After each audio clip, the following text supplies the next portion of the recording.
बोला.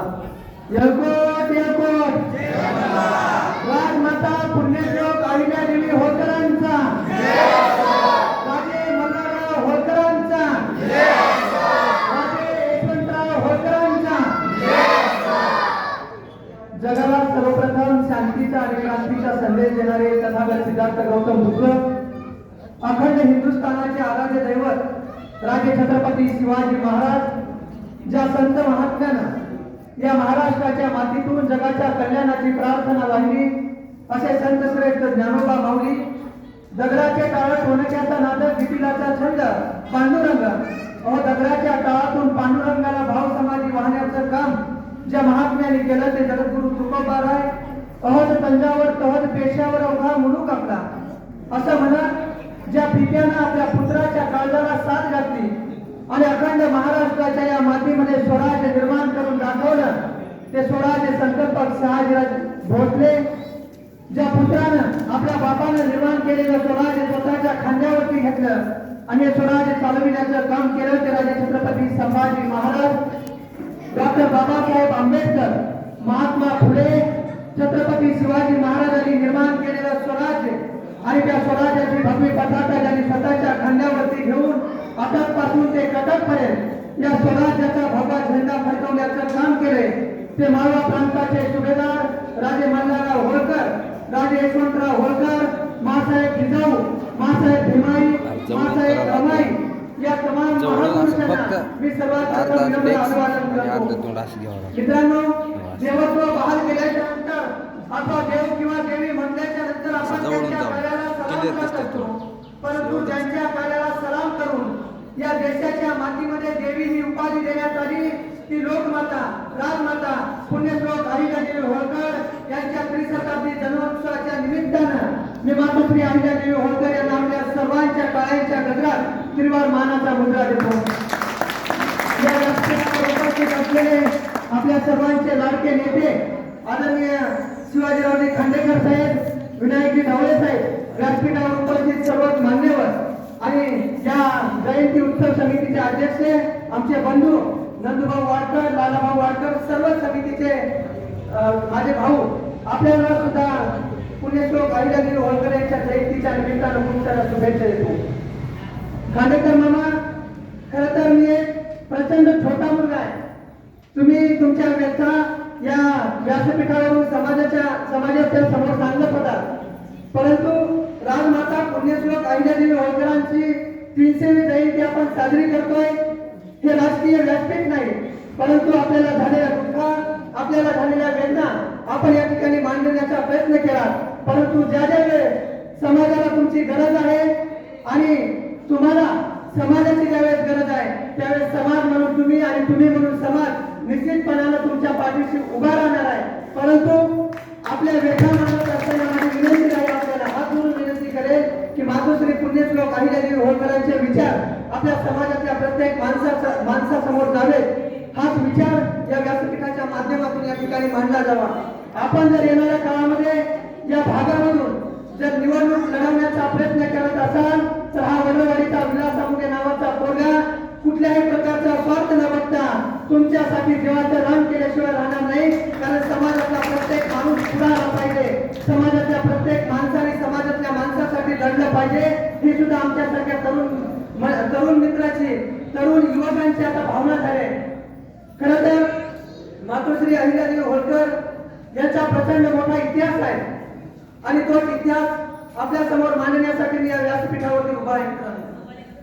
जगाच्या पाठीवरती आजपर्यंत असंख्य राजे महाराजे राण्या महाराण्या जन्माला आल्या आणि असंख्य राजे महाराजे राण्या महाराण्यांची पोवाडे गाण्याचं काम या इतिहासाने केलं आणि कालांतराने इतिहास सुद्धा यांना विसरून गेला. परंतु जगाच्या पाठीवरती 300 वर्षापूर्वी असे एक तत्वज्ञानी महाराणी या महाराष्ट्राच्या मातीत जन्माला आले की जोपर्यंत चंद्र आणि सूर्य उगवण्याचं आणि मावळण्याचं काम करू लागतील तोपर्यंत त्या तत्वज्ञानी महाराणीचं नाव जगाच्या पाठीवरती अजरामर राहील. आणि ती तत्वज्ञानी महाराणी म्हणजे राजमाता, राष्ट्रमाता, महामाई, महाराणी माता पुण्यश्लोक अहिल्यादेवी होळकर. विचार करा, 300, 350, 450 वर्षापूर्वीचा नेमका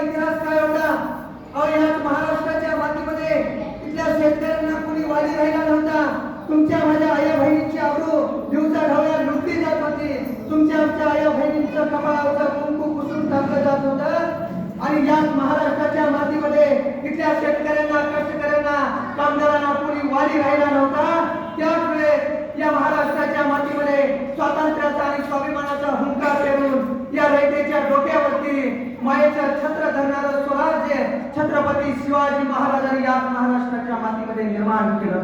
आणि ज्या छत्रपती शिवाजी महाराजांनी या महाराष्ट्राच्या मातीमध्ये स्वराज्य निर्माण केलं, त्याच स्वराज्याची भगवी पताका अवाटक पासून ते कटक पर्यंत, तंजावर पासून तर पेशावर पर्यंत हा भगवा झेंडा फडकवण्याचं काम माळवा प्रांताचे सुभेदार राजे मल्हारराव होळकर यांनी केलं. आणि राजे मल्हारराव होळकरांच्या विचाराचा वारसा पुढे घेऊन जाण्याचं काम मातोश्री पुण्यश्लोक अहिल्यादेवी होळकर यांनी केलं. आणि मातोश्री पुण्यश्लोक अहिल्यादेवी होळकर यांची आपण या सांगवी गावामध्ये त्रिशताब्दी जन्मोत्सव वर्ष आपण साजरा करतोय. मित्रांनो, मातोश्री पुण्यश्लोक अहिल्यादेवी होळकरांचे विचार समजून घेत असताना, मातोश्री अहिल्यादेवी होळकरांचा इतिहास समजून घेत असताना, मातोश्री अहिल्यादेवी होळकरांनी बुद्धीच्या आणि चातुर्याच्या माध्यमातून जे काही राज्य या महाराष्ट्राच्या आणि या देशाच्या मातीमध्ये निर्माण केलंय, या सर्व गोष्टी समजून घेत असताना तत्पूर्वी आपल्याला राजे मल्हारराव होळकर यांना समजून घ्यावं लागेल.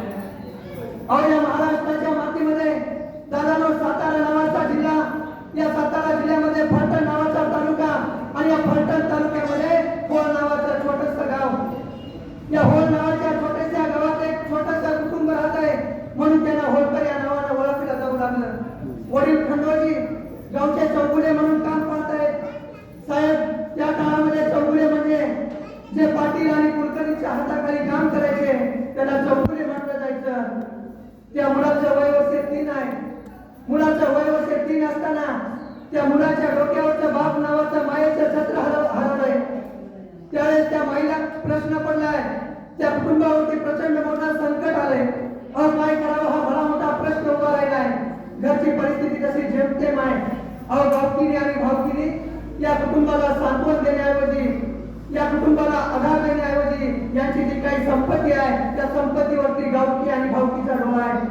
म्हणून त्या मातेने एक शकल लढवली आणि मातोश्रीरित्या छोट्याशा मल्हार असणाऱ्या पोराला आपल्या भावाकडे म्हणजे भोजराज मामाकडे घेऊन गेली आणि भोजराज मामाला विनंती केली की दादा, आमच्या घरावरती प्रचंड मोठं संकट आलंय. आमच्या घरामध्ये आमच्या घरातला करता पुरुष हरवलाय. आता आमच्या घरावरती आधार राहिलेला नाही, तुला या मुलाचा आधार करावा लागेल. त्या भोजराज मामाने सुद्धा होकार दिला आणि छोटासा मल्हार नावाचा पोरगा त्या भोजराज नावाच्या मामाच्या घरी लहानाचा मोठा व्हायला लागला. भोजराज मामा त्यावेळेसचे कदम बांड्याच्या सैन्यामध्ये 25 सैन्याचे नेतृत्व करायचे. आपला मामा 25 सैन्याचे नेतृत्व करतोय म्हणून छोट्याशा मल्हारला सुद्धा वाटायला लागलं की आपण आपल्या मामासोबत गेलं पाहिजे. मामा कशी तलवार चालवते हे सुद्धा आपण शिकलं पाहिजे. मामा कसे गणिमिकावे करतोय याचं ज्ञान सुद्धा आपण घेतलं पाहिजे. म्हणून छोटासा मल्हार नावाचा पोरगा आपल्या मामा भोजराजच्या सोबत जायला लागला, तलवार चालायला लागला आणि मल्हारराव होळकरांची तलवार दादानो अशी चालायला लागली की एखाद्या शेतामध्ये गेल्याच्या नंतर सपासपा आपण ज्वारीचे कंस कापावे तसे मल्हारराव होळकर शत्रूचे सैन्य कापायला लागले. आणि मल्हारराव होळकरांचं हे शौर्य, मल्हारराव होळकरांचं हे धाडस, मल्हारराव होळकरांचा हा पराक्रम पाहून बाजीराव पेशव्यांनी मल्हारराव होळकरांना त्या काळामध्ये 12 महालांचं राज्य दिलं.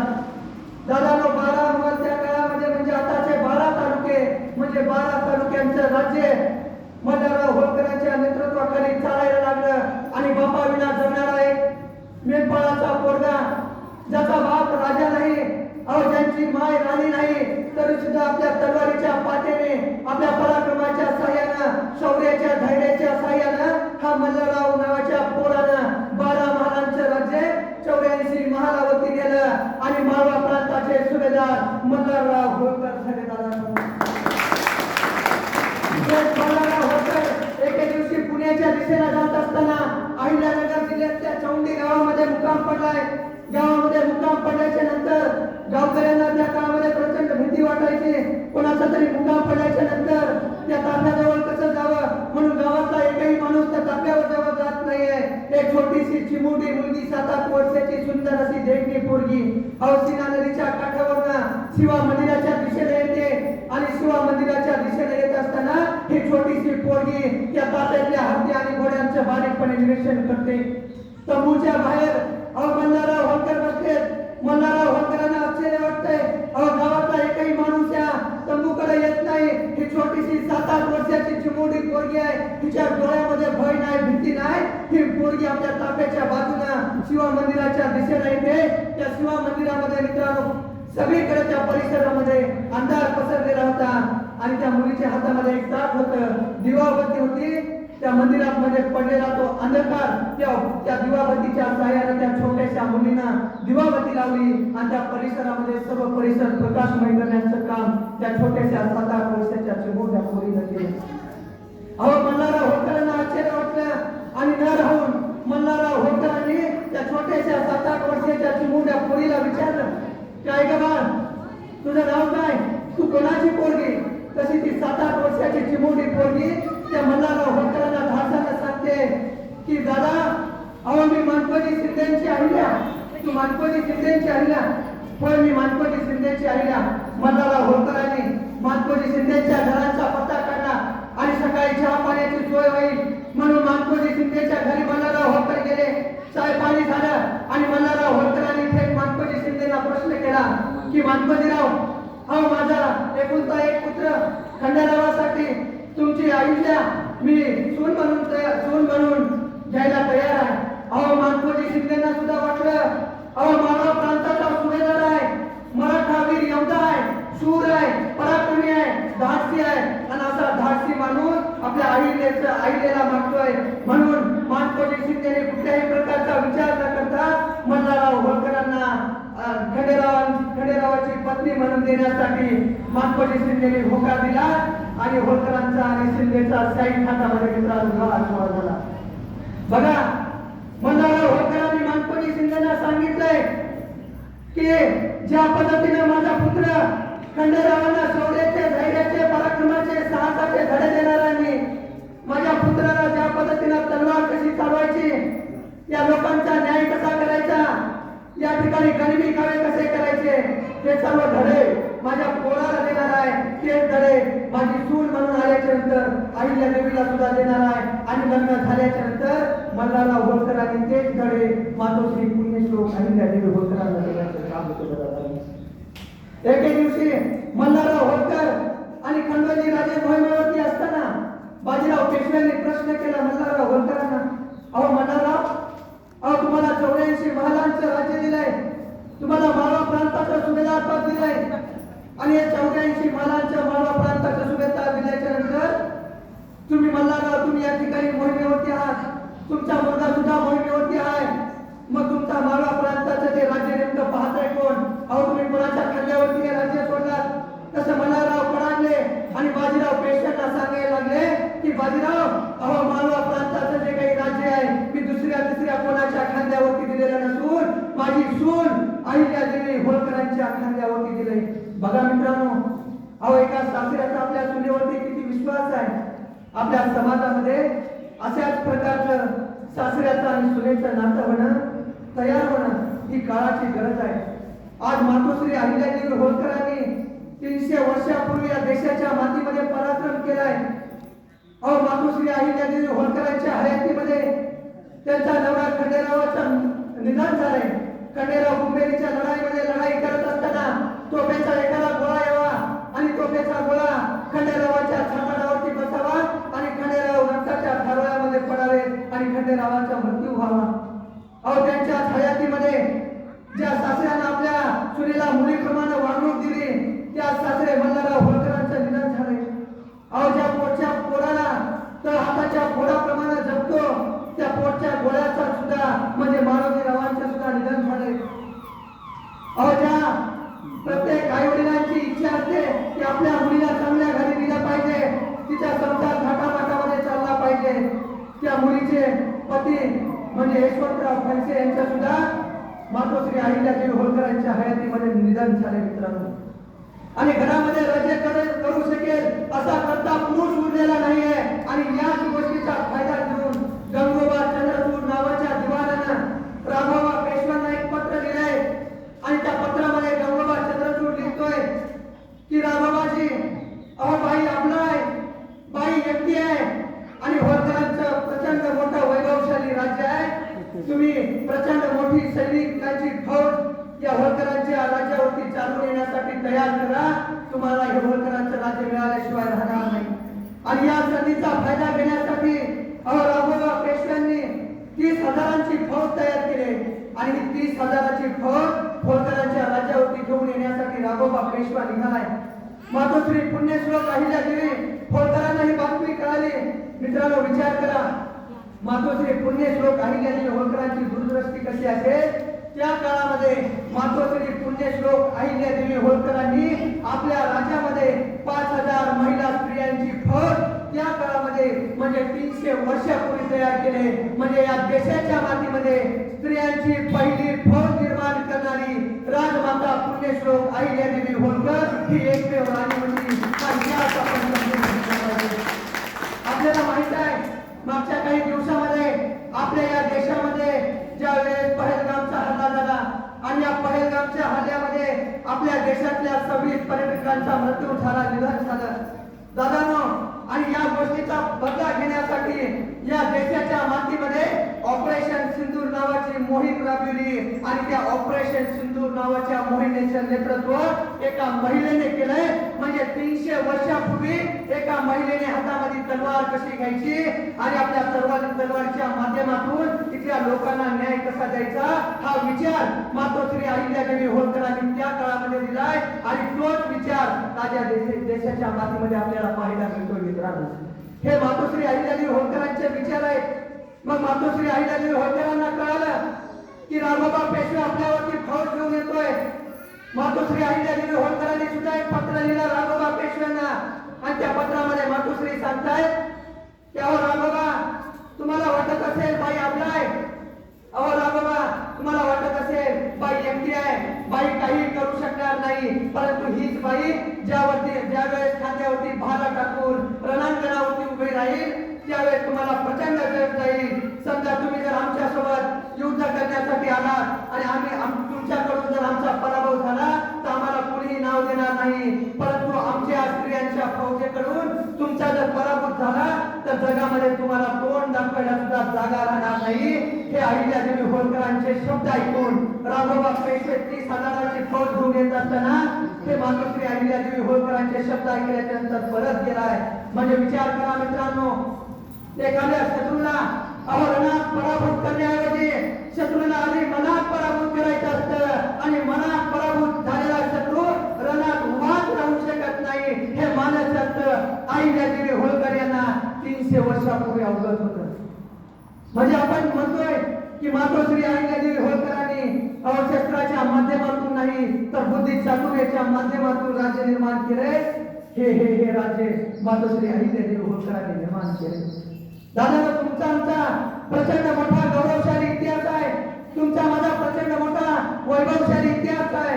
परंतु इथल्या काही इतिहासकारांनी तुमचा माझा इतिहास समोर येऊ दिला नाही. परंतु आता समाजामध्ये प्रत्येक समाजामधला माणूस आता शिकलेला आहे. समाजातली तगडे बाणपोर आता समोर येत आहेत. समाजातल्या तरुण्या बाणपोराची सुद्धा आता जबाबदारी बनते की तुमच्या माझ्या होळकरशाहीचा, तुमच्या माझ्या धनगरशाहीचा इतिहास एवढा पराक्रमी असेल तर या पराक्रमाच्या इतिहासाची पानं चालणं हे अत्यंत महत्वाचं आहे. आणि त्या इतिहासाची पानं चालत असताना तुमच्या माझ्या महामानवाचे विचार सुद्धा आपण आत्मसात केले पाहिजे. अहो, या धनगर समाजाचा इतिहास नेमका पुढे आणला तर गुंथा सोनतायमर नावाचे दादा जर्मन अभ्यासक आहेत आणि या गुंथा सोनतायमर नावाच्या जर्मन अभ्यासकाला वाटलं की आपण भारतामध्ये जावं, भारतातल्या लोककलेचा, भारतातल्या लोकजीवनाचा, भारतातल्या धर्मशास्त्राचा आणि भारतातल्या अर्थशास्त्राचा अभ्यास करावा असं त्या एका संशोधकाला वाटलं. आणि असं वाटल्याच्या नंतर तो गुंथा सोनतायमर नावाचा जर्मन अभ्यासक अमेरिकेला गेलाय आणि अमेरिकेला गेल्याच्या नंतर भारतातले एक अभ्यासक आहेत जे अमेरिकेमध्ये राहत आहेत आणि त्या अभ्यासकाचं नाव आहे डी कोसंबी साहेब. गुंथा सोनतायमर नावाचे अभ्यासक त्या डी कोसंबी साहेबांना भेटतायत आणि त्यांना सांगतायत त्यावर डी कोसंबी साहेब, मला भारतामध्ये जायचंय. भारतातल्या लोककलेचा, भारतातल्या लोकजीवनाचा, भारतातल्या धर्मशास्त्राचा, भारतातल्या अर्थशास्त्राचा, भारतातल्या त्या चाली रीती रूढी परंपरेचा मला अभ्यास करायचा आहे. त्याचे डी कोसंबी साहेब गुंथा सोनतायमर साहेबांना सांगतायत की साहेब, तुम्हाला जर भारतामध्ये जायचं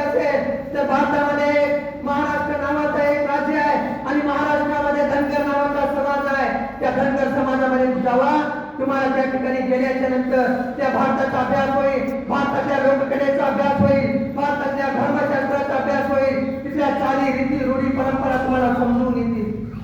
आणि तो जो काही गुंडा संतायवर नावाचा साहेब आहे तो भारतामध्ये आलाय, भारतातल्या महाराष्ट्रात आलाय आणि महाराष्ट्रातल्या जेजुरीच्या खंडेरायाचं आणि पंढरीच्या विठुरायाचं दर्शन घेऊन माता जगदंबेसमोर नतमस्तक झालाय. आणि नतमस्तक झाल्याच्या नंतर धनगराची काठी हातामध्ये घेतले, धनगराची पुरा हातामध्ये घेतले, धनगराची घोंगडी खांद्यावरती घेतले आणि तो गुंडा संतायवर नावाचा जर्मन अभ्यासक धनगराच्या मेंढ्या राखण्यासाठी रानावनामध्ये फिरतोय, डोंगर दऱ्यामध्ये फिरतोय.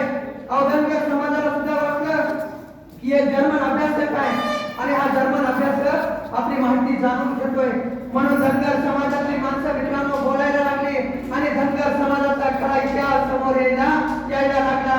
आणि जे काही गुंडा संतायवर नावाचे जर्मन अभ्यासक आहेत त्यांनी आयुष्यातली तब्बल 12 वर्षे तुमच्या माझ्या धनगर समाजामध्ये घातली आणि या 12 वर्षाच्या कालखंडामध्ये साहेबांनी जवळपास 3 पुस्तकं लिहिली, जी 3 पुस्तकं जगातल्या 13 भाषेमध्ये प्रकाशित झाली आणि धनगर समाजाचा खरा इतिहास तुमच्या आमच्या समोर उभा राहिला.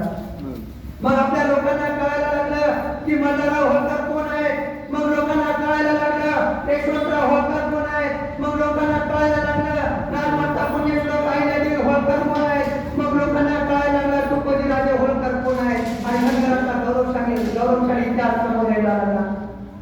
मित्रांनो, या धनगराचा गौरवशाली इतिहास तुम्हाला आम्हाला माहिती असण्या गरजेचं आहे. या धनगर समाजाचा गौरवशाली इतिहास हा फक्त 1, 2, 3 वर्षाचा नाही, तर तुमचा आमचा धनगरांचा गौरवशाली इतिहास हा 1900 वर्षाचा तुमचा माझा इतिहास आहे. परंतु या गोष्टीची जाणीव तुम्हाला नसल्यामुळं इथल्या काही इतिहासकारांना या इतिहासाला घडवण्याचं काम मित्रांनो केले. त्या काळामध्ये आनंद फंदी नावाचे जागतिक कीर्तीचे कवी आहेत आणि आनंद फंदी नावाचे जागतिक कीर्तीचे कवी राजमाता पुण्यश्लोक अहिल्यादेवी होळकरांना भेटण्यासाठी निघाले आणि मातोश्री पुण्यश्लोक अहिल्यादेवी होळकरांकडे जात असताना 10-12 दरोडेखोरांनी त्यांना अडवले आणि त्या दरोडेखोरांनी अडवल्याच्या नंतर ते जे काही आनंद फंदी नावाचे कवी आहेत त्या कवीजवळ असलेले सर्व पैसे त्या दरोडेखोरांनी काढून घेतले आणि दरोडेखोरांनी काढून घेतल्याच्या नंतर त्यातल्या एका दरोडेखोरांनी त्यांना विचारलं की अहो तुम्ही कुठून आलात, तुम्हाला कुठं जायचंय.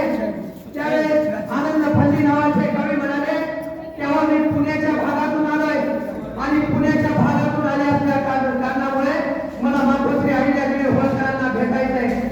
आणि दादांनो, त्यांनी फक्त मातोश्री अहिल्यादेवी हा शब्द ऐकला, त्यांच्या कानावरती पडला आणि त्या दरोडेखोरांनी जेवढे काही पैसे घेतले होते ते सर्व पैसे त्या आनंद फंदी नावाच्या कवीला परत केले आणि आनंद फंदी नावाच्या कवीला मातोश्री अहिल्यादेवी होळकरांसमोर सोडण्याचं काम त्या दरोडेखोरांनी केलं. बघा मग मातोश्री अहिल्यादेवी होळकरांचा विचार कसा असेल. मला वाटतंय आता आपल्या समाजातल्या आपल्या युवकांची आपल्या लोकांची सुद्धा ऐकण्याची मानसिकता नाही, त्यामुळे मी जास्त काही आता वेळ न घेता फक्त एवढंच सांगेल की दादांनो, ज्या पद्धतीनं आपण डीजेच्या तालावरती मातोश्री अहिल्यादेवी होळकरांच्या जयंतीचा जल्लोष साजरा करतोय, निश्चितपणानं आपल्या महामानवांच्या विचारांचा जल्लोष डीजेच्या तालावरती झालाच पाहिजे. परंतु जे काही आपले महामानव आहेत त्या महामानवांच्या विचारांचा जल्लोष सुद्धा होणं गरजेचं आहे. कारण आपल्या प्रचंड आनंदाची गोष्ट असते, या आनंदाच्या भराटीमध्ये आपल्या महामानवांचे विचार सुद्धा आपण विसरता कामा नये. मातोश्री अहिल्यादेवी होळकरांची ही काही जी काही शौर्याची पराक्रम आहे, हा काही इतिहास आहे. हा इतिहास समाजातल्या प्रत्येक माणसाने समजून घेतला पाहिजे. मातोश्री अहिल्यादेवी होळकरांचा प्रचंड मोठा इतिहास आहे. मी या ठिकाणी बोलण्यासाठी उभा राहिलो तर किमान 3 तास तरी मातोश्री अहिल्यादेवी होळकरांवरती बोलेल. परंतु आता समोर श्रोते उपस्थित नसतील तर मग त्यांनी बोलून काही उपयोग नसतो झाला आपल्याला माहित आहे. त्यामुळं जास्त काही घशाला त्रास न देता मी या ठिकाणी थांबेल. समाजातल्या माझ्या नवतरुण बांधवांना एवढी विनंती करेन की दादांनो, हा इतिहास आपण पुढे आणण्यासाठी प्रयत्न करताय. अशाच प्रकारचा गौरवशाली इतिहास आपल्या समाजासमोर आला पाहिजे. समाजाच्या नवतरुण बांधवांनी इतिहासाची पानं चालली पाहिजे आणि ते तुम्ही चालताल एवढा माफक आशावाद या जयंतीच्या निमित्तानं आपल्याकडे व्यक्त करतो. जाते शेवटी फक्त एवढंच सांगेल, तू राजनीति की ज्ञाता थी, तू राजनीति की ज्ञाता थी, भारत की भाग्य विधाता थी. तू राजनीति की ज्ञाता थी, भारत की भाग्य विधाता थी. तू महाराष्ट्र की बेटी थी, पर सकल राष्ट्र की माता थी. सरस्वती, चंडी और वैष्णवी शक्ति एक संग आई थी. वो ममता की विविध मूर्ति जैसी माता अहिल्या देवी थी.